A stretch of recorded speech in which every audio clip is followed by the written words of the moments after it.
Start.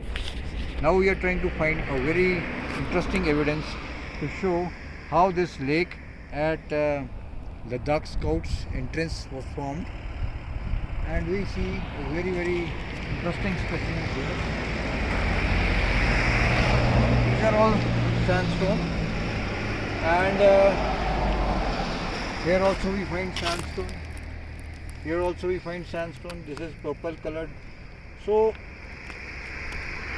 almost in the lower part of this thick deposit we are finding evidences of sandstone, and this is full of it. These are small pebbles, but if we see, these are all brought from the Tethian Himalayan side across Indus, and in the past this sediments might have crossed Indus and reached here at this level, but these are found almost at the top of this clay band. We have a very good clay band here, and above this clay band we find this silty sand. This may have been deposited due to alien deposit. So we have a clay sequence representing the limestone environment, and then we have some aeolian deposit, and above that this is the flooding here, which are huge chunks of sandstones we are finding here. Above that is almost granite, so maybe later on we have to measure this and how actually the impact of the macro sequence is there. Here again we are finding a very interesting sequence. So here we have a clay bed. This is clay bed. Now this is sand, aeolian deposit. Again this is clay bed. So maybe this is about 1.5 feet. This is 1.5 feet. This is maybe 1 feet. Laminated clay bands, and we have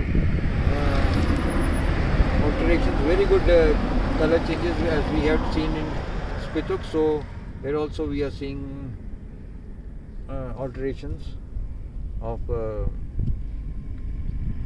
laminated clays and very colorful. Above this also we are finding say about 2.5 feet thick clay band, and again above that we have some flooding activity, and here we have some dominance of boulders from granite, but we see a lot of siltstone also. This is all derived from the Tethian Himalayan. So this again, above that we have a clay band, and then again some aeolian deposit, and above that a fossiliferous, or not fossiliferous, but again a siltstone band dominance. So very interesting story coming up here in this section, and we see how things are changing shape in the top portion of the resistance deposit. I think we have to measure and see how much the influx of the Tethian Himalayan sequence we can get, but we see the top portion top portion of this lake highly disturbed, and a lot of boulders of granite and the sand are seen here. So here the dominance again increases of the siltstone sandstone bed, and as we move further ahead we see the thickness of the clay is increasing, and this thickness of the clay and the colorful, these are all laminated clays, and I think if we go and see this section further ahead, we will see a beautiful lacustrine deposit which was very much prevalent in the past. Reconstructing the entire events which led to the formation of lake is again a matter of study, and we need more evidences to actually establish how this lake was formed, and how the Phayang Nala actually Phayang Nala deposits, and this deposit where we are standing, a very massive event, flooding event we have witnessed here. So maybe next time when we study and try to measure the thickness of these sections, we will be able to do justice to this section and reconstruct the environment.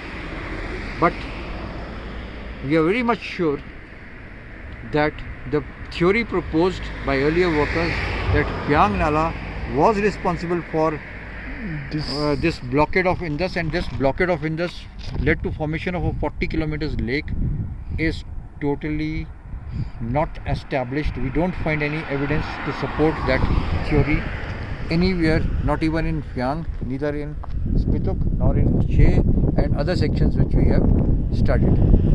So this, I am very much positive that the city of lakes,